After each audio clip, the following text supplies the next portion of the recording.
Oh gosh. You know the vibes. You know, sometimes I do that so loud the microphone cuts it out. I hope you guys heard that because you know the damn No, vibes. we didn't hear it, Mo. We didn't hear it. We did hear The it. most unserious team in basketball decided for once to play seriously, and the results were beautiful. You're listening to the Hoop Genius podcast brought to you by NBA 2K23. I am Mo Moonsie. Alongside me, as always, the one, the only Mr. BJ Armstrong.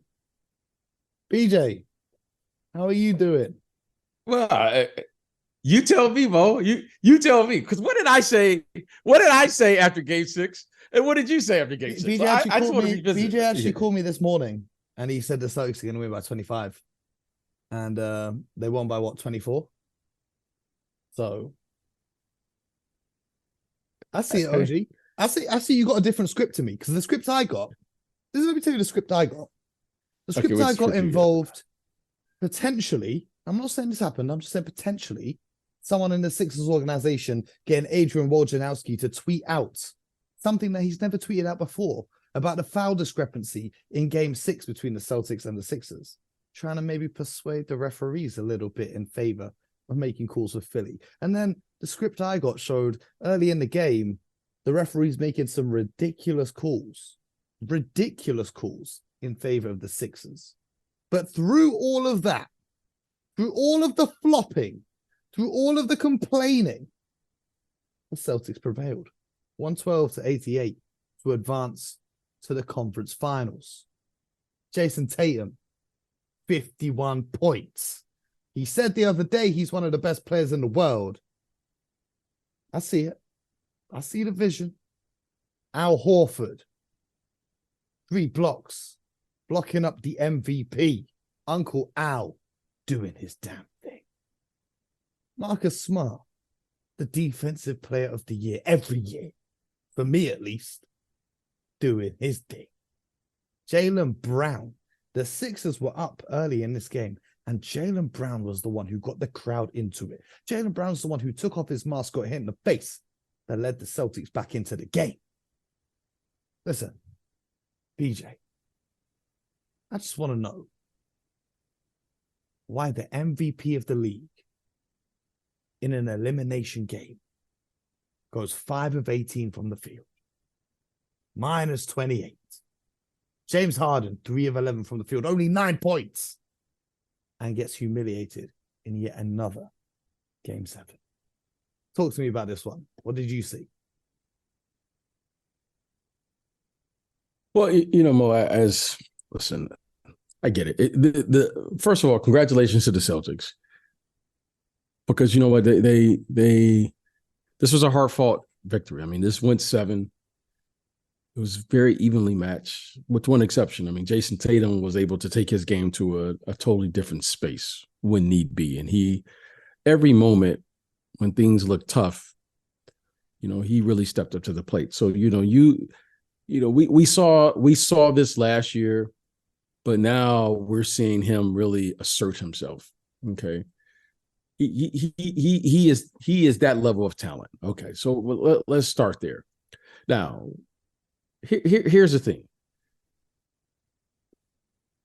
When I saw the Celtics win Game 3 on the road, right? Was it Game 3 on the road? You know, because I'm always looking, as you know, as you are, and all the rest of us. I said, okay, here's something that I saw. When you could take your show on the road and play a brand of basketball that translates to the road, I go, okay, now you're talking to me, because the Celtics know, yeah, home court matters if you get there, if you need it, but you got to win on the road. The Celtics played a brand of basketball I haven't seen anyone else play yet. Maybe with the exception in Game 6, but I'm not putting too much stock in Game 6. The Denver Nuggets went on the road and beat the Phoenix Suns, but they were up by 30. I've seen some tremendous individual output. You know, Steph Curry had one. He had a 50-point effort. LeBron last game had 39-9 and 39-9 and whatever he did. But when Game 3 stuck out to me because This is a like game where you got to like break the momentum of the team. And then what really struck me was game 6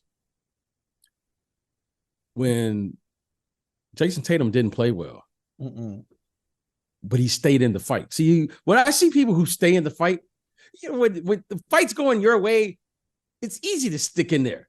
When the fight's not going your way, now it goes beyond just physical toughness. Now you're going to find out who's mentally tough. He stayed in the fight. Shout out to Tyson Fury. Okay. So Jason Tatum has displayed in defeat to me what I'm looking for, because that's where you find what it is you're really going to need, the key ingredient. So let me tell everyone here before it happens. Jason Tatum has the mental toughness and the mental capacity to play bad for about 36 minutes, but he will find a way in the length of a 48-minute game to have an impact on the game, not only offensively like he could last year, but now he can do it 3 ways. He can defend, he can rebound, and of course, we all know he can score. And when he gets cooking like he was tonight, there's nothing you really can do. Though. That's what I'm saying. He can defend, he can rebound, and he can pass the ball. So he can affect the game now without scoring on an elite level. Okay, so now I'm seeing what I'm seeing. That's why I told you, I said, they look like the best team to me. Now, you're going to, of course, say, no, they're not. They're going to lose. They're going to get swept in the next series. Yeah, they're going to lose. Yeah, the Heat's going to sweep them. You know what I mean? I know what you're going to say. Yeah. But that's what I saw in this series. Jason Tatum, Jaylen Brown, and we must say this. You know, the Time Lord he's a difference maker. Adding him to the star lineup. And we have to say this too. Sorry to jump in, but Joe Mazzulla, I saw a side of him in this game that I've never seen before. I've seen a side of Joe Mazzulla in this game. He had that dog in him. It's like I was watching Ime coaching a team. Yeah, well, you know, I will always say this. When I hear people making adjustments on the offensive end during the playoffs, that just lets me know that's not how you win. That's not how you win a championship. Now, this kid, the Time Lord, he's a difference maker. I don't know. I'm going to say this about Al Horford. Al Horford is an impact player. He impacts winning. Now, I don't know what he does. He doesn't always have the stats. But when Al Horford plays and he's able to contribute when other people are playing well, he's a very impactful player. So great job by the Celtics. Unfortunate loss. It was a bad loss for the 76ers, no doubt about it. I'm sure there'll be a lot of news and speculations and things coming out of Philadelphia. It was just, it was a bad loss. I mean, it was just a bad loss for them on many levels.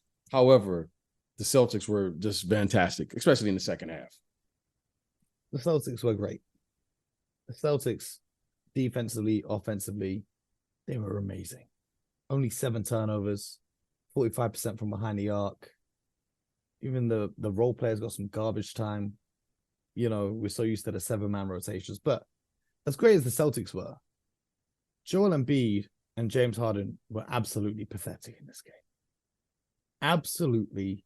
I don't think they were pathetic. Yes, I thought the Celtics defended. I'm gonna tell you, Mo. I playing in that league.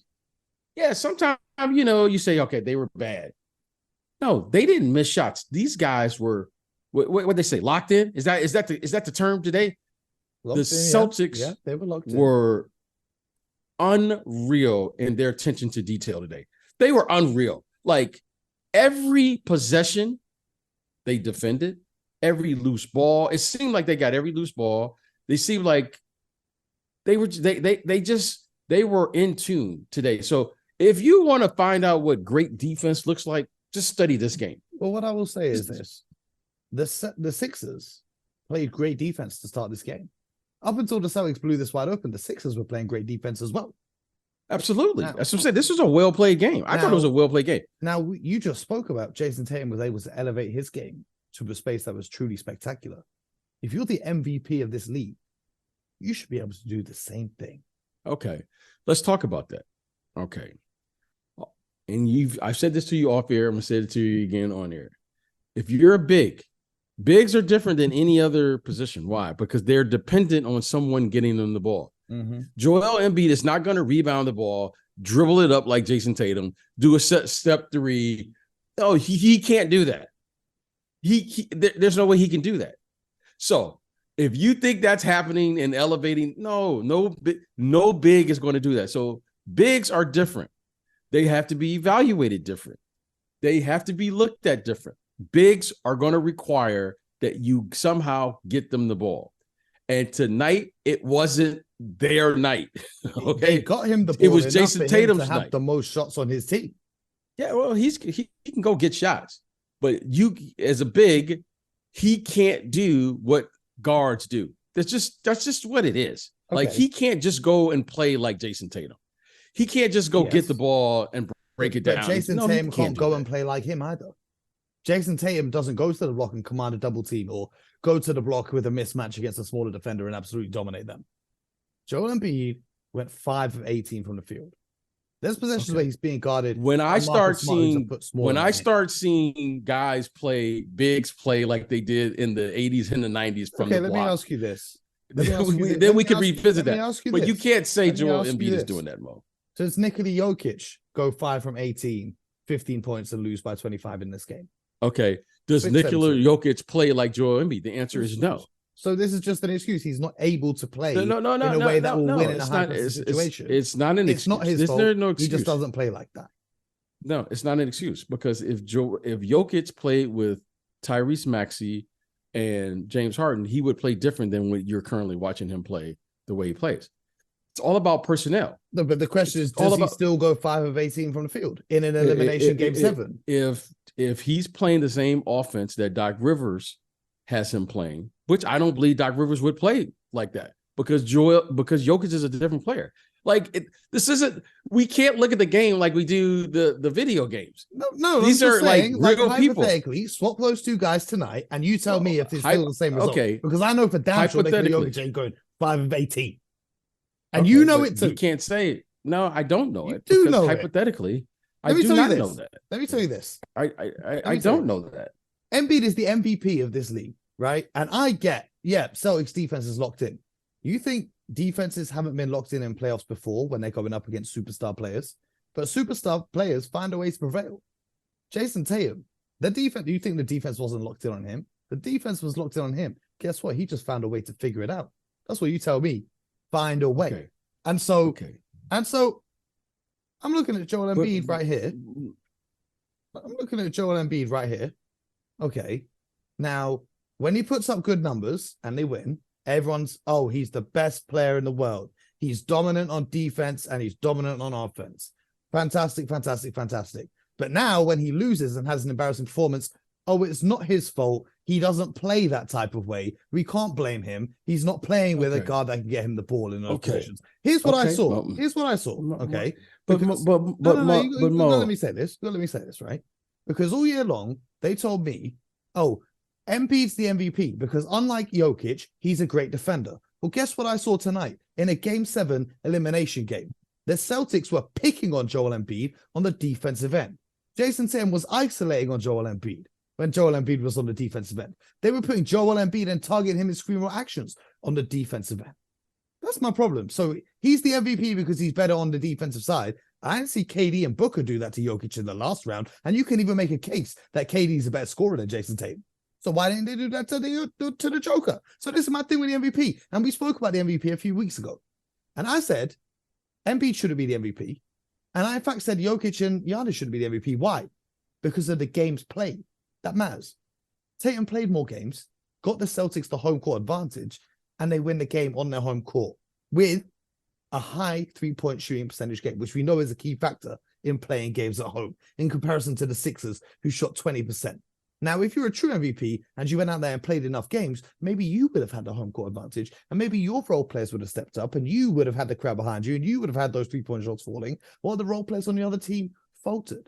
So what I'm saying is, I'm not saying Joel Embiid is not a great player, just saying that all the reasons everyone gave me for him being MVP, now under the spotlight of a game 7, everyone, in fact, and this is the part that annoyed me the most, everyone, including yourself, said to me, oh, but in the playoffs, Jokic isn't as good as Embiid, despite the fact Jokic is on his way back to the conference finals where he's been before, and Embiid is still yet to make it to the conference finals in his entire career. So that's my problem with this whole MVP, Joel Embiid, going on right now. Because you can go through every other MVP in league history, BJ, and you tell me another MVP from league history that's going and putting out a performance like this in a game 7, where you have a chance to get to the conference finals. Tell me another MVP in league history that you would see doing that. That's all I'm saying. Okay. You know, when we, you know, as you know, I don't look at the stats like that. This game will always be about one thing. You know, people say old school, new school. The game will never change. The game is always about defending, rebounding, passing the ball.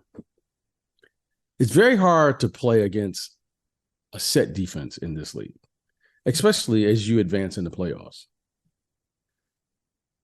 Now, I'm just going to look at the stats without looking at them. I'm going to look at them because when you shoot 37% on the road as a team, you shoot 37%. This is not even from 3, right? Okay. They shoot 21% from 3. Yes. Okay. See, because you got to stay principled in your arguments. You just can't make an argument based on one game. Okay. Well, game 7 is so whatever. I listen to you. I listen. Okay. I let you do your thing. Okay. You did your thing. Okay. You did your thing. Okay. You did your thing. Go You ahead. made your argument. You Go said ahead. they. I'm saying, okay, who's he talking to? Well, you know, but he talks to me every day. But I didn't say that. But maybe I don't count. That's fine. But he said they, and you're making your arguments. Okay. So now, because I'm going to stay to the principles. It's impossible. I don't care if it's game 1, game 2, in this case, game 7. You're not going to win shooting 37% from the field and 21% from the line. From the 3-point line. Okay. But who's counting? Because I'm not big into this. Who's counting? I'm Mo? so glad okay. you said this. Yeah, of course you are, because carry on. Of course we're glad, because it's not about being right. It's just about being principled. Okay. You must defend. I started off the podcast by saying the Celtics were amazing on defense today. They did an incredible job. When you defend, that means it allows you to play advantage basketball, because in the playoffs, we all know what's the advantage. Now let's go back to Jokic. It's all about matchups.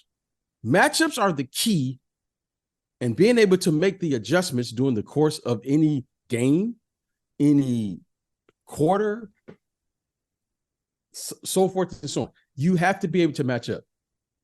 We know one thing about Jokic that has been exploited in the past, but to his team's credit, okay, the addition of the kid Brown. What's his name?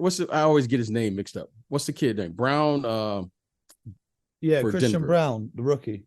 No, not Christian Brown. No, the kid Brown, Bruce the guard, Bruce Brown, Aaron Gordon, Jeff Green, Kentavious Caldwell-Pope, and these guys. They've been a great additions. Why? Because they've addressed the one thing that I started off this conversation with was you can't win without defending.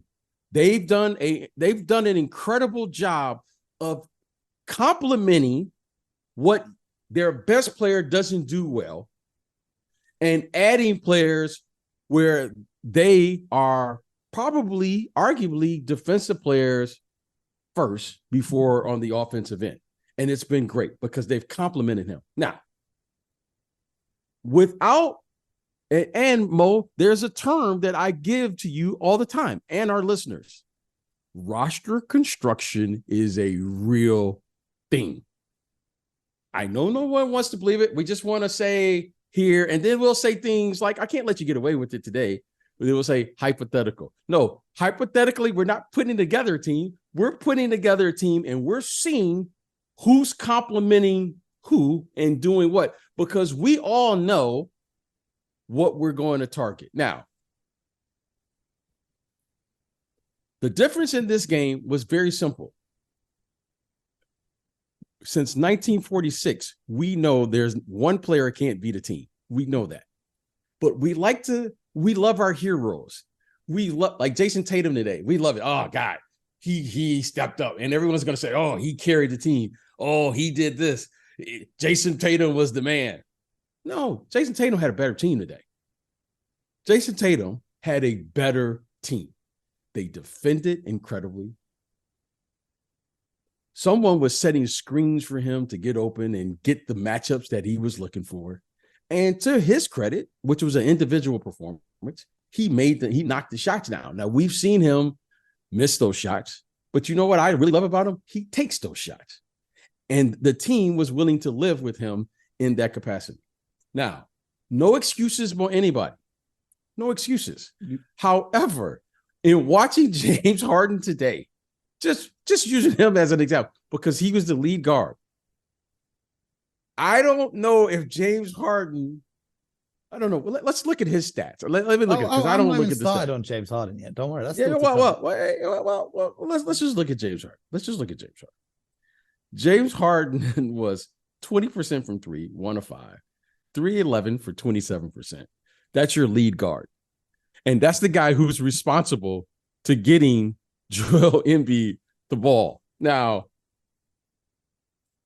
5 turnovers, I might add.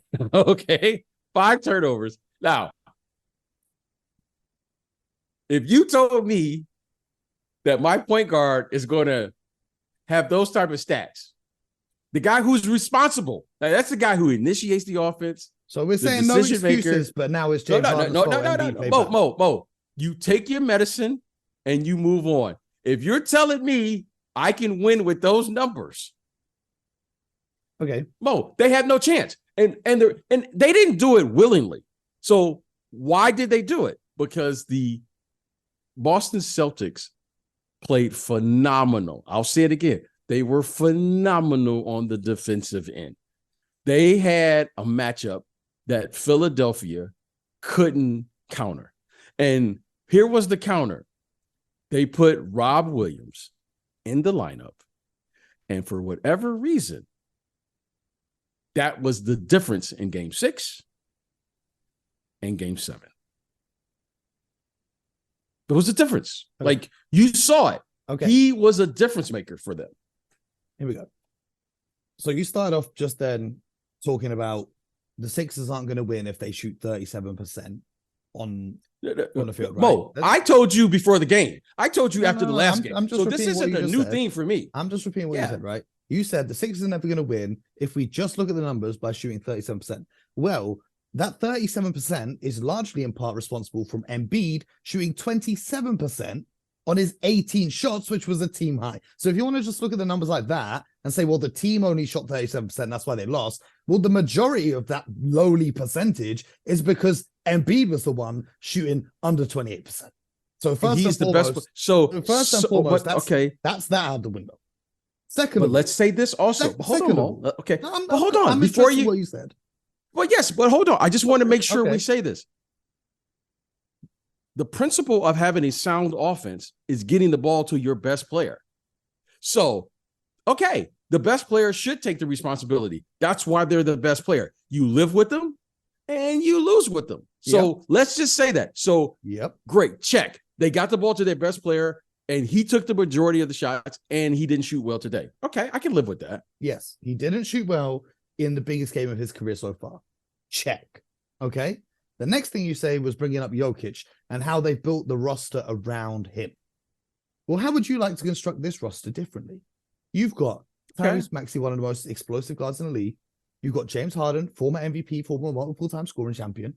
You've got PJ Tucker, who Joel Embiid personally wanted to bring in for his 3-and-D. And when we talk about unexpected contributions through the early stage of this game, this looked like it was going to be the PJ Tucker game because he got hot early on. And then you got Tobias Harris, who we spoke about just a few days ago. Okay. Who we spoke about just a few days ago is a max contract player, and he's your fourth option. So we're talking about this construction of the roster. Are you really saying that PJ Tucker got hot, or was PJ Tucker open because that was the game plan? What's the difference? Which one is it? What's the difference? No, there is a difference. Okay, here's the difference. PJ, we're going to leave you open because we believe. But okay, and if you make an open shot, which he's a professional, he should. Now, if PJ Tucker was going out getting shots and they were exploiting PJ Tucker, see the difference is Jason Tatum was hot. No, you're missing the point. You're missing the point. No, I'm not missing the point. You talk about unexpected contributions. PJ Tucker is known for going 37 minutes with 0 points. So the fact that he scores in double digits isn't, by definition, an unexpected contribution. This is the same thing we saw in Game 7 last year with Celtics versus Milwaukee. Can I Williams getting hot with his corner threes. Can I define an unexpected contribution? I'm going to define an unexpected contribution. I think it's pretty self-explanatory, but go ahead. Well, no, it's not. It's not, because you and I have a difference. An unexpected contribution would be the following. They're not in the game plan. PJ Tucker has to understand and do the following. When the defense forces him to take open shots, he can't turn them down. That's not unexpected. He's got to recognize that and shoot it and make it. Why? Because he has to keep the defense honest. Now, if let's say George Niang suddenly has a 20-point effort, like we saw what's the kid for the Lakers the other night that came in and scored 15 to 16. Yeah. See, those are unexpected contributions, because you're saying, wait a minute, that wasn't part of the game plan for us to see him, Lonnie Walker isolating, going one-on-one with that was an intentional contribution by him. That's intentional. PJ Tucker, we're going to leave you open. Okay. And if you don't make it, Doc Rivers is going to have to make a move. That's just basketball 101. Unfortunately for you, if we go back 12 months to pretty much this exact date, what did I tell you? Who did I tell you had to be the best player on the team before the season started? If we go back 12 months and we look at the episode that happened almost on this day 12 months ago, you spent almost an entire show talking about the unexpected contribution of Grant Williams in Game 7 against the Milwaukee Bucks. Because it was the game plan of the Milwaukee Bucks to leave him open, and he made those shots. And you define that as unexpected contribution. Therefore, PJ Tucker tonight making his shots. Okay, here's the difference. Here's the difference. PJ Tucker is a starter. Grant Williams isn't going. No one expected Grant Williams to play long enough to get 30 points in a key game like that.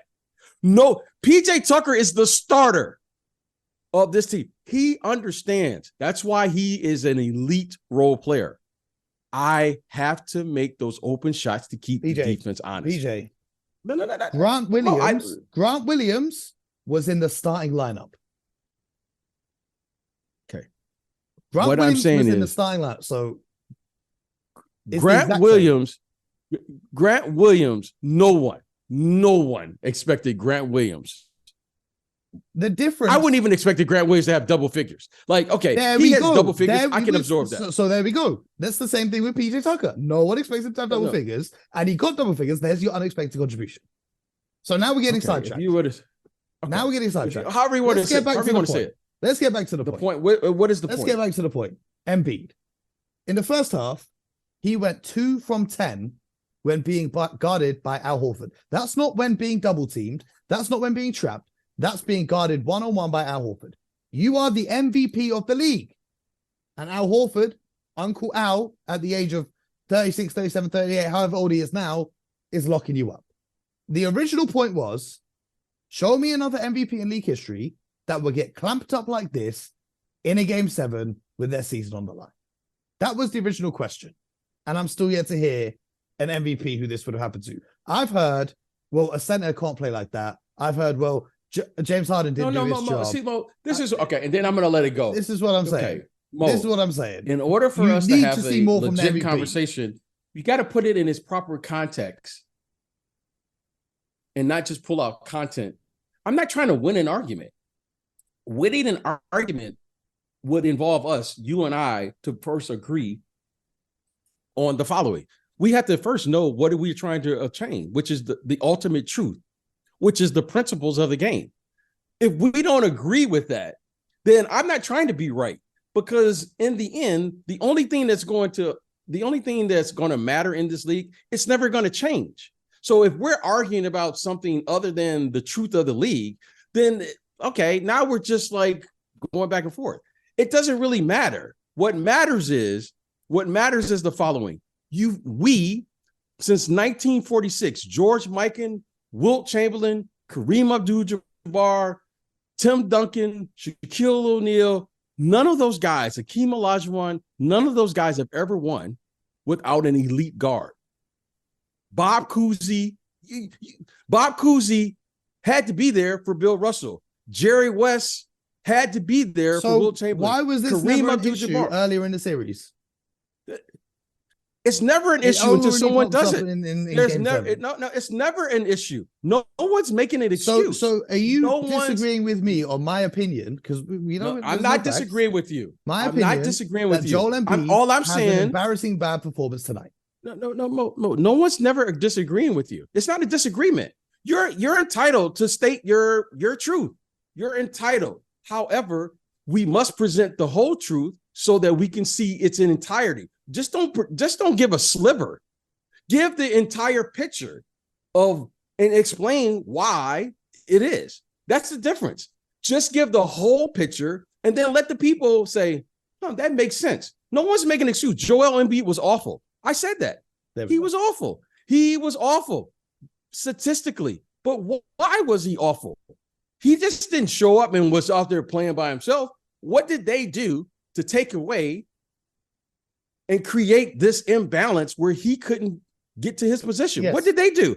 Yes. I started off, I said the Celtics were phenomenal on defense. That defensive change by putting Rob Williams in the lineup, it was very disruptive to them on many levels. Yes.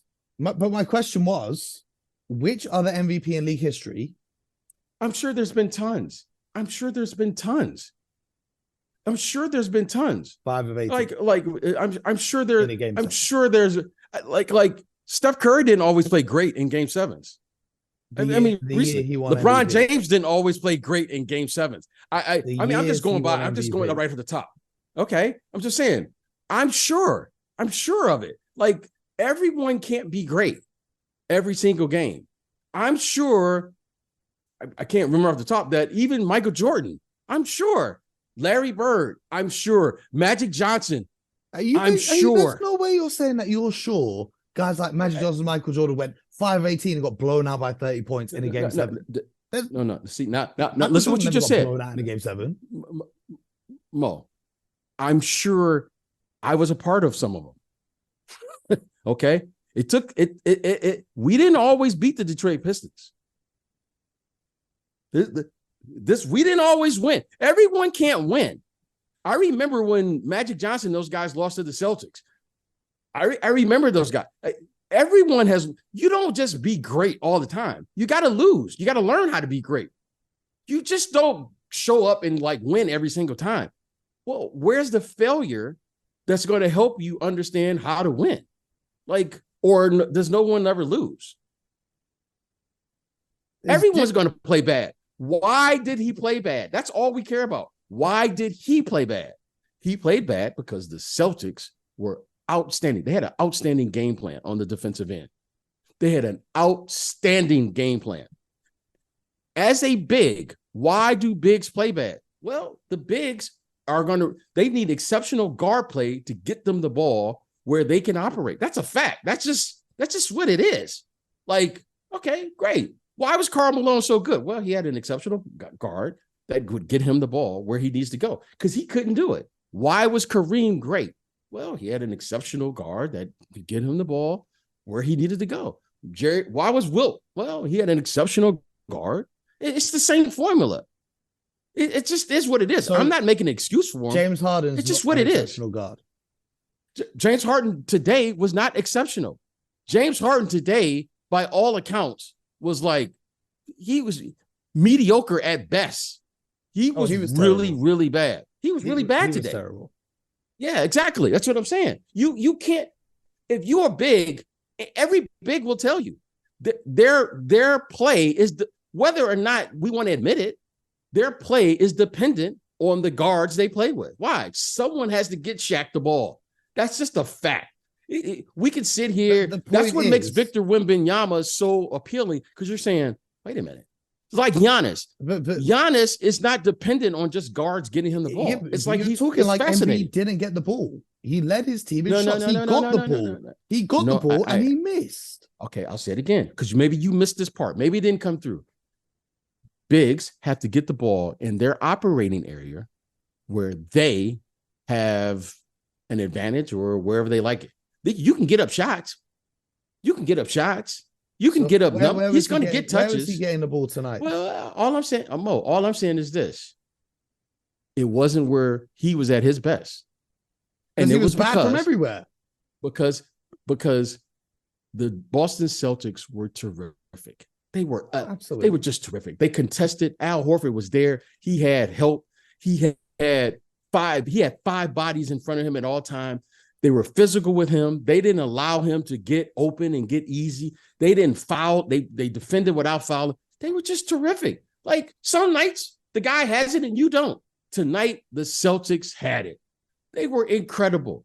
Give them credit. Like, it's not like if Joel Embiid could get the ball on the post and against one-on-one, let me tell you something.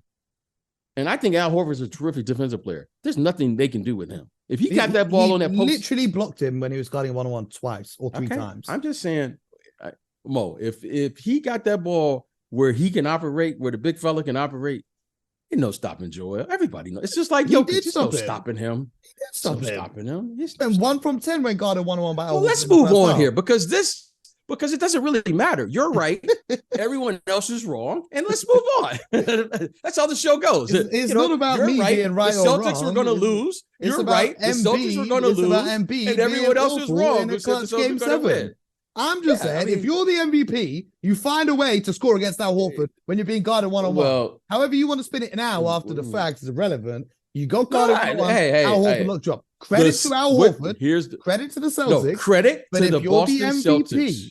You find a way. To the Boston Celtics. You find a way. And I'm not saying you never lose.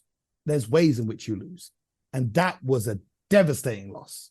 That was an embarrassing loss for the Philadelphia 76ers. Mo, a loss is a loss. That's one thing that now, if there's going to be pushback, a loss is a loss. It doesn't matter. The way they lost to the Toronto Raptors when Kawhi Leonard hit the most impossible buzzer beater ever, and they won every single minute that Embiid was on the court, except for the few minutes he rested on the bench, which is the reason they lost the game, is very different to losing this game by almost 30 points with Embiid basically being unable to score against a 36-year-old Al Horford. They're two very different losses. Okay, if that's what losses. I as a guy who's lost many a times, like, a loss is a loss. Like, I didn't say, well, this loss is worse than this. I didn't feel any different whether it was a 1-point loss, a game buzzer loss, or a 30-point loss. I lost. Okay. I didn't get a prize for, well, this is a good loss. I didn't get a prize for saying this was a moral victory. No, you lost. It doesn't matter how you lost. You lost. That's how it's experienced. It doesn't, like, you don't get a special prize for saying, well, Kawhi Leonard hit the last second. No, you lost. You lost. They played great. Jason Tatum was phenomenal. Their defense was incredible. The Celtics crowd was into it. Joe Mazzulla came on his A game. They had it clicking today. And You know what? They deserve to win the game. When a guy is that hot from the field, like Jason Tatum was. 60% Hey man, that's shooting. tough to 60% on his way to 51 that's points. tough. That's crazy. And that's tough. When you have to overcome all of those things, that's tough to overcome. So you know what? Give those guys credit, and then let's move on. Like you're right, Mo. It's not. I'm okay with losing. See, I'm not trying to get W's because I know where I'm going to learn. I got to learn in my losses, and then I can correct those to make sure it never happens again. That's the difference between me and the other guys. Okay, this is what Jason Tatum did. I told you after the game, I said, Jason Tatum's a great player. Great players don't have back-to-back bad games. I told you that right after the game. After the game, I said, no, they're going to win. They're probably going to win by 20 and plus that's actually points. fantastic because that means opening night next season, Embiid's going to have a great game. See, yeah. So here's the thing. You know, here's the thing about Philly.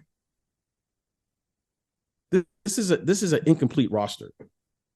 And Harden might be walking over the summer, so it might get even more. This is an incomplete roster, and you know, again, it is what it is. What would you like? I'll to have, say it if you were building around Embiid. No, how would you like this is what I like to have, and I told you this at the beginning. I remember we went through every team and starting in September. Summer, yeah. Tyrese Maxey for me has to be the best player on the team. Better than Embiid. Okay, in the regular season, he's got to be the best player. Why? Because the game in the regular season, you have to play downhill. I mean, that's just a fact. Like, just like Jamal Murray plays downhill. That's just a fact. As beautiful of a player as Jokic is, you have to have guard play or a wing player that can play downhill. It is what it is. Why? Because you can't prepare for every game during the regular season.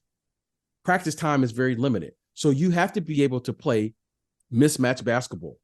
Basketball means, or advantage basketball means, you got to play 4 versus 3, 5 versus 4, 3 versus 2. And you have to have a player that can engage the defense in 2 ways. Either in isolation, right? That's going to force you to double, or you can play screen roll, and his job is to engage the other defensive player and make the proper read as they do that. That's a fact. That's the game today. They call it pace and space for a reason, because there has to be a pace that you have to play at. Tyrese Maxey, I think we can at least agree on this, is one of the fastest players in the NBA. Oh yeah. Okay. Easily. So James Harden has not shown in his entire career, probably with the exception of coming off the bench in OKC, he's had the ball as the primary ball handler. Yeah. But he doesn't play downhill. He plays just like isolation, and he's not just the primary. He's the primary scorer as well. This is his first time being the primary scorer. He's a unique player. Like this doesn't apply to everyone. Yeah, he's just a unique player. He's like a 40% usage rate, but now he's playing with he's just a unique player in his own right. Like, you know what I mean? You go, the guy plays isolation basketball, you double team him, but he only passes it to you when you only got one thing to do, like to shoot it. He doesn't pass it to you to initiate it or make the hockey assist. He's a unique player in itself.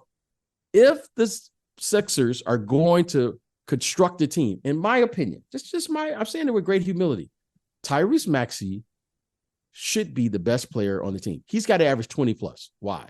Because he plays the game at a pace that the other teams got to go, wow, I got to get back in transition.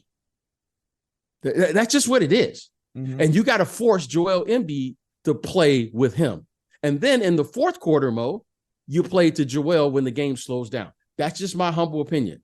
If you have James Harden playing the way he plays with James Harden, that's a no-go. Do you think they'll be better without James Harden next season?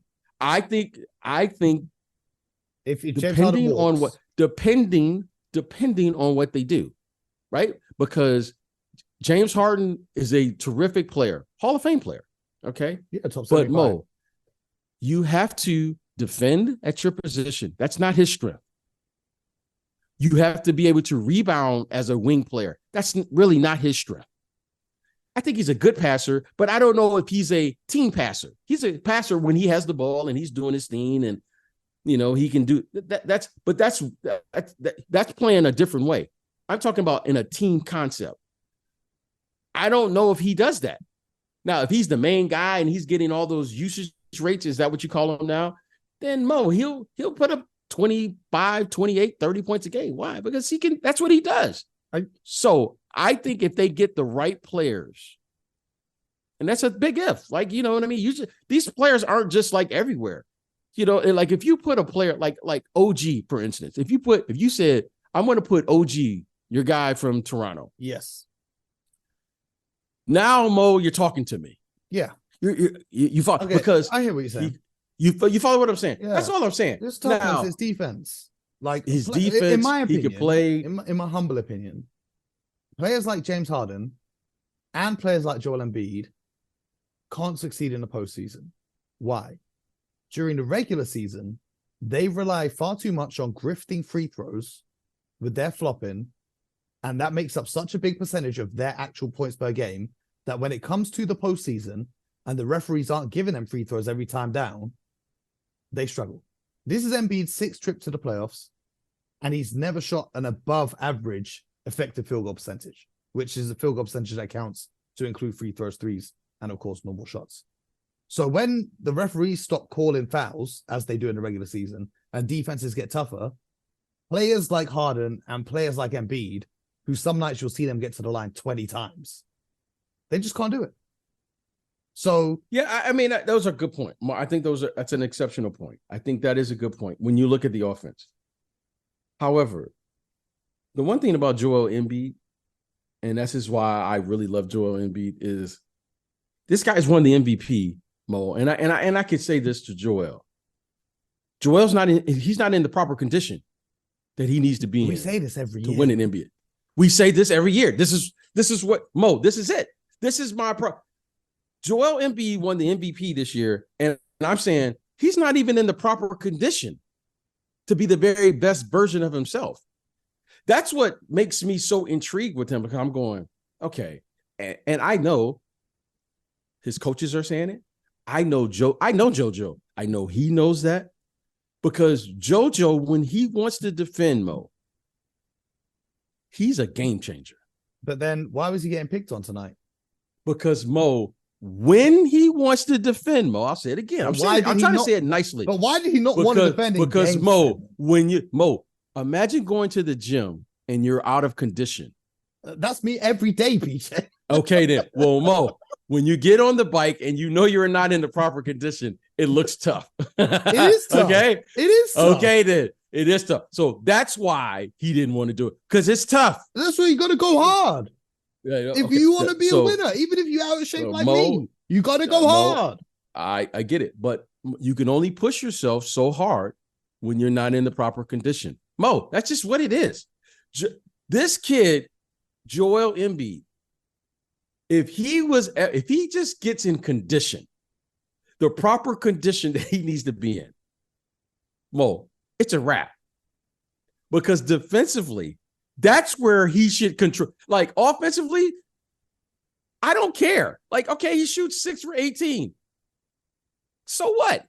If he controls the other end of the floor, that's his main contribution in the playoffs. Yeah, well, that's his main contribution. When he had remember that chase down block shot he had in game, was that game 5? Yeah, was that a game 5? Was that game 5 in Boston? Game 5 in Boston. Chase down on Jaylen Brown. When the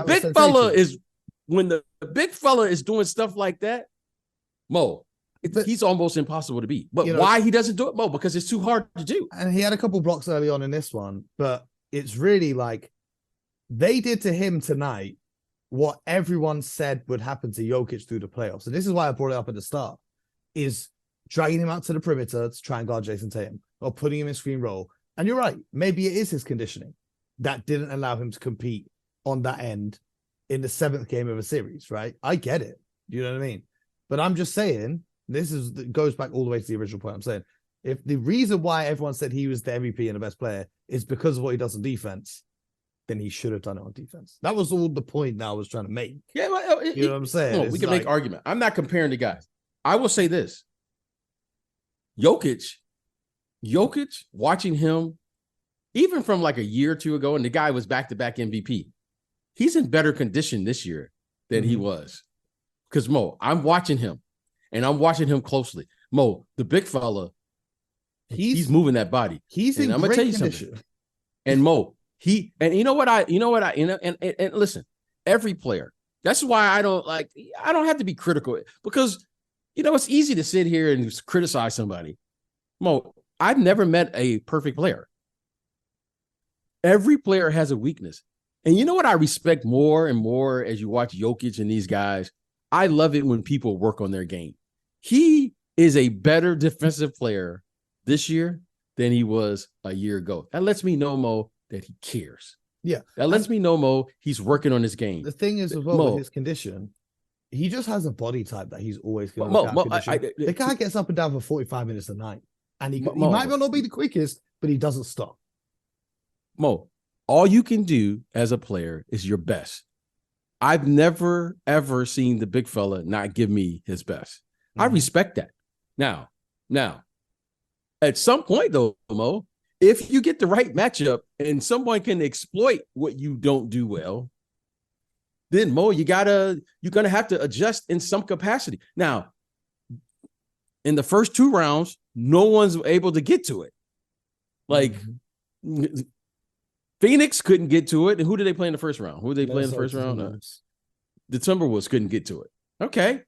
Now, I don't know what the Lakers are going to do. We'll do a preview of that series tomorrow. Okay. I don't know but what I did know is a year ago, I saw the Warriors exploit it. So do I think Jokic studied that and got better? Absolutely. You could tell the way he plays. But Jamal Murray's back. So you follow what I'm saying, Mo? So there's a lot. They have new players on their team. And I'm going to say this. Coach Malone has done a terrific job in the postseason. The first 2 rounds, he's really coached his team well. We'll dive into that. We'll dive into that series tomorrow, right? Because tomorrow we'll do a preview of the Western Conference Finals. I want to get back to the Sixers. James Harden, just off the press conference, because I know you love listening to the press conference. When asked about what he wants in his next opportunity to be in Philly or elsewhere, he says, I just want to have the chance to compete. And they asked him about his relationship with Doc Rivers and whether he wants Doc Rivers to be back. Harden says, our relationship is okay. Doesn't sound too convincing of a guy who wants to either stay in Philly or see Doc. Do you see Doc returning as coach in Philadelphia next season, or do you think his run has kind of come to an end? Well, I listen. Look, I have to admit I'm biased towards Doc. Okay, I'm biased because I know that Doc is not a good coach. Doc Rivers is a great coach. However,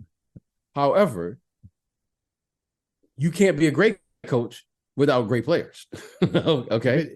And you can't win in this league without a commitment on that end of the floor. It's just impossible.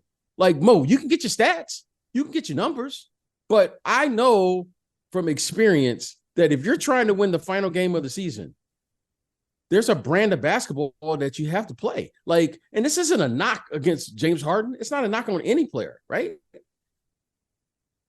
But if you're going to be a really good coach, like what we're talking about, you better have Jason Tatum on your team.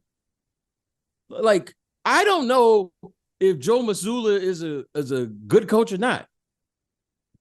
But tonight, he was really good. He was a great coach tonight. That's what I'm saying. You better have that guy who. Let me tell you something, Mo. Let me tell you something. Okay, I keep this with me, Mo, because I always remind myself of this. Go ahead. And I want everybody to remember. I keep this statement with me. The notoriety of a coach is always dictated by the performance of his players under pressure. Joe Mazzulla tonight was phenomenal because the notoriety of a coach, which was Joe Mazzulla, is always dictated by the performance of his players under pressure. Whose quote is that? Or is that yours? It's just all the greatest coaches, this is a principle. Okay. This isn't me. This is what all the great coaches Pat Riley, Phil Jackson, Hubie Brown. That's what we know in this league. Like, if you want to be a great coach, you have to win big games. Who performs in big games? Steph Curry, Jason Tatum, and those guys. Those are the guys. Well, actually, speaking of coaches, though, it brings me, I think we've been talking about this game for an hour now. It brings me to something that we haven't had a chance to talk about yet. The Phoenix Suns firing head coach Monty Williams and the direction that team's going to go in now. And do you see any spots you think Monty Williams will land in? And do you have any potential candidates you think that the Suns will look to get? Listen, I don't know these teams in here, and some of them I've spoken to, and look, I'm not the type of guy that speaks to guys and then starts trying to leak information. That's not what I do. No. We ain't doing that. But I will say this. I'm talking like stylistically. No. To coach a team with Booker and here's a style. In the pro game, you better have a style that can adapt to whatever talent that you have. Okay. I would love to play up court, up tempo, whatever. I got Jokic on my team. I got to adapt. That's just what it is. Mike D'Antoni will still make him run. Okay, that's what I'm saying. Then you can say, well, the guy can't play my style. Well, okay, whatever. So here's what I think. Monty Williams is a terrific coach. Okay, he's a really, really good coach. He's competent. I think he has credibility in this league. I think just a couple of years ago, he was coach of the year, if I remember correctly. He's taken this team to the finals. When he arrived there, the Phoenix Suns were in disarray. He's organized the group. He's made them relevant again. I think someone will get a really good coach, okay?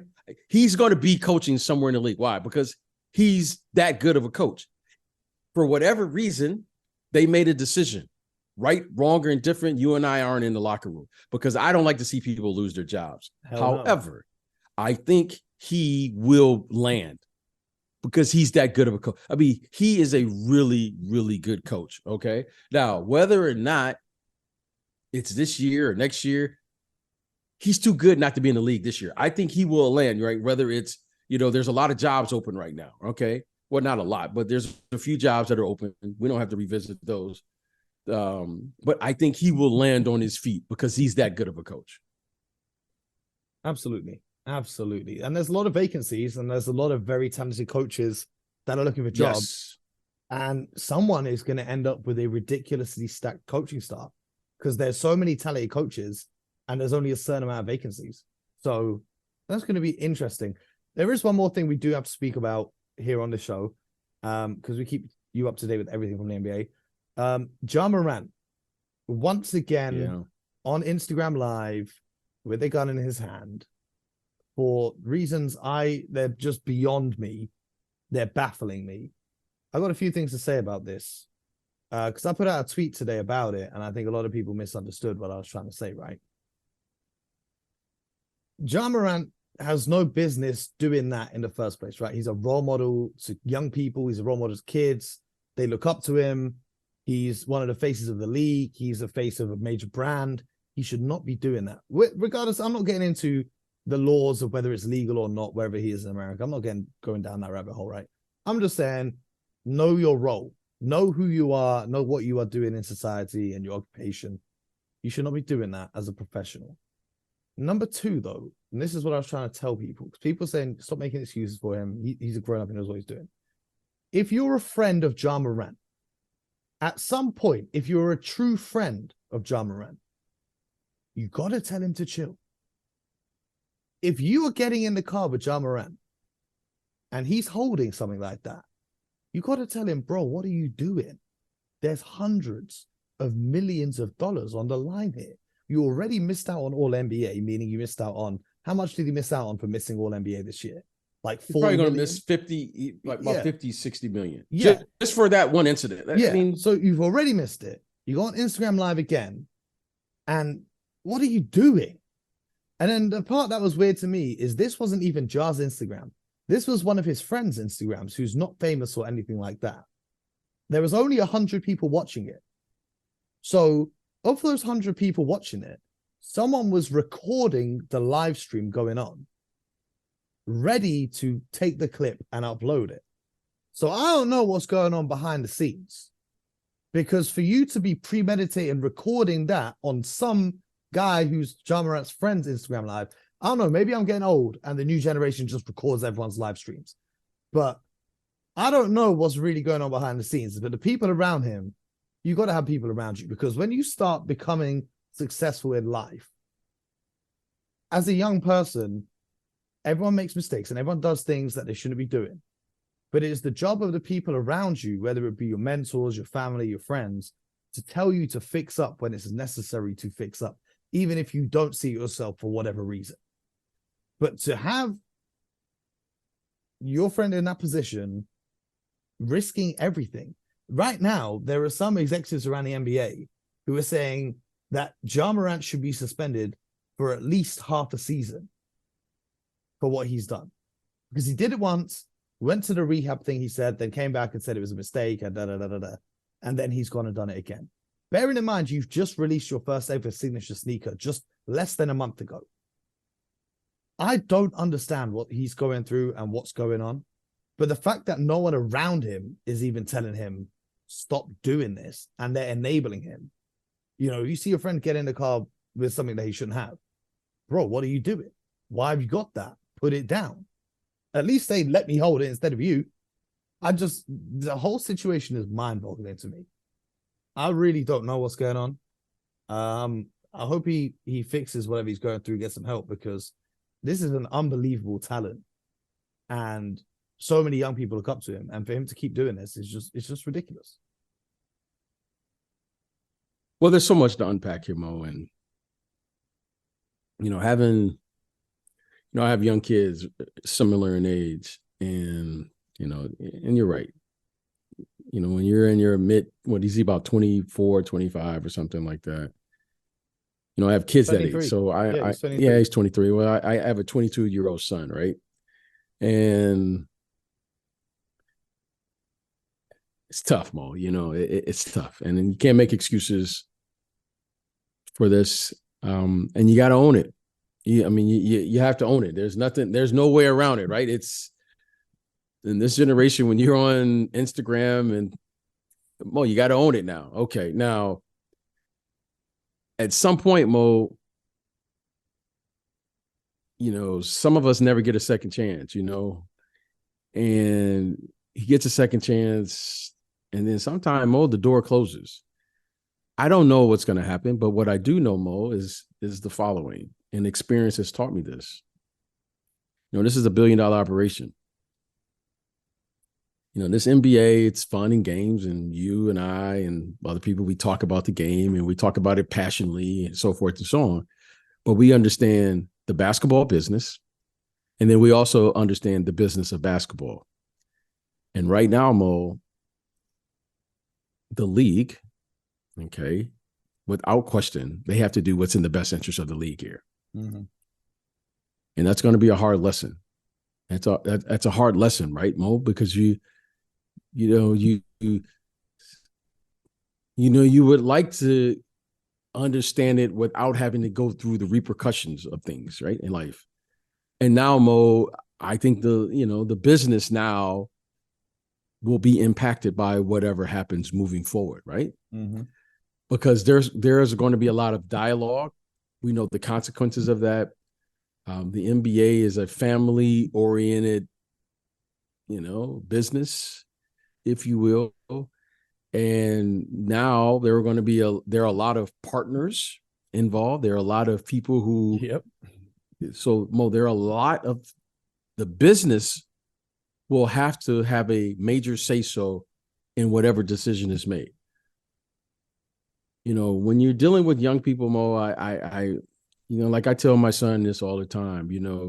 At one point, Mo, I used to drive my kids around, and I was driving the car, and they'd be in the back seat. Dad, go here. Dad, do this. Dad, do that. Well, Mo, my son's 22 now, and I tell him this all the time. Now I'm in the back seat, and you're driving the car now. And I just hope and I pray that, those lessons, mm-hmm. that he could recall those and know that, because I took driving that car very seriously when he was young in the back seat. Now that I'm the old guy in the back seat, And Mo, I hope he takes the same care driving that car as now that the roles have reversed. So whatever it is, Mo, I just want to say this to all young people, right? You're not alone, because it's tough, Mo. It's tough. You know, I don't know how I would be in this era, because you guys have different problems that we had, you know? Yeah. And I'm very fortunate because I get a chance to see the problems, right? Because I have kids, and I'm fortunate, you know, as I like to say, that my son still talks to me. he still calls me. Yeah. My kids still call. They still talk. That's a blessing. And I just hope that he has someone to talk to, Mo, before it's too late. Because let me tell you something, Mo. Now the business is going to do what the business is going to do. The business has to do. Why, Mo? Because they can't allow the business to not continue. And I just hope he learns before it's too late. I that's what I hope. Whether he learns it from you, Mo, or me, or whoever, I don't care where the truth comes from, as long as he gets it. Because, Mo, for people that know him, I'm not pretending to know him as well as I know others. You know, people speak very highly of him, people that know him. And you never know what's going on behind the scenes. So I'm not going to pretend to know and evaluate anyone. You know, Mo, I recently, I just lost a friend here, Lance Blanks, here recently. Yeah, condolences. Yeah, just lost a friend here, Mo. Everything seems great on the outside. Everything seems good, Mo. And he's no longer with us. So you never know what's going on with people. I just hope, Mo, he gets the help that he needs for him and his family. Yes, sir. Because, Mo, that's all that matters. So again, I guess, Mo, because I live this, right? I live my whole life as an adult, or half of my life as an adult has been to trying to help young people. So the problems that I see 19 through, you know, some of my oldest clients now are 35, 36 years of age, but it's difficult. And I get it. There's no roadmap for this. There's no formula for this. You don't go to school for this. No one, myself included, has the right answers. But I would hope, Mo, that there's someone there that he could reach out to, that he could share his innermost whatever to get on the track that he needs to get to. Okay. Mm-hmm. Not the basketball, the person. Because if the person isn't developed, the player has no chance. And right now, you know, Ja Morant, the basketball player, is the farthest thing I'm thinking about. What do we have to do to help this young person live their best life? Yes. And that's, and we owe him that, right? We owe him to try. Now, whether or not he wants to do that, that's on him. But I know if he came to the Hoop Genius podcast, we'd be here for him, not for the ratings, not to have him as a guest, but we would say, hey, we just want to help you. Thanks. We want to help you. So, you know, that's how I feel about it. And but it was very, very unfortunate when I saw that this morning. Man, yo, it's all love over this side, but fingers crossed things get sorted out for Ja, and he can keep moving forwards. But we're gonna be back every day this week. Tomorrow we'll bring you a preview of the Western Conference Finals, and then a preview of the Eastern Conference Finals. And BJ, there's one team right now that is 8 wins away from. Well, Miami's going to be in the finals for sure. We know that. And then who else? Who you got in the West? Well, let's not even talk about the East, because Miami, we already. The Lakers. Can we agree on that? Miami in 4? Is that what we're going to say? We're going to say Miami in 6. Oh, Miami. and then the Lakers will be there, and the Lakers will win a championship. That's what I'm saying. Okay, that's what you're saying. Okay. Okay. I just want to make sure that's what you say. I'm saying it. That's what I'm saying. Okay. I mean, okay, that's what you're saying. I mean, I'm afraid of like playoff Jimmy. I mean, come on. I mean, they got the Heat coach. Yeah, I mean, come on. Come on. I mean, bench. Your guy just scored 51, first team All NBA player. Yeah, hey, you had the defensive player of the year last year. You had the sixth man of the year. Hey, Hey, Doesn't have UD on the bench wearing his hoodie and shouting and throwing chairs. I mean, come on. You got a third team all defensive player and Derek White. But hey, who's? They got Jimmy. They got Jimmy. I mean, playoff Jimmy is. What more do you want? Jimmy versus the Celtics. How about that? Do the other four guys need to even show up or no? Nah. You could put any four guys and Spo will find a way to make it work. Let's just be honest. Oh, okay. We'll be back. Man, what a game. What a day. What a playoffs this has been. Unpredictable, to say the least. We'll be back with more tomorrow. Make sure you don't go anywhere. Subscribe to the show so you don't miss an episode. We'll be here, YouTube, Spotify, Apple, all that good stuff. Tell a friend, come and join the wave. Most importantly, just like Jason saying tonight, you guys know what to do. Get buckets.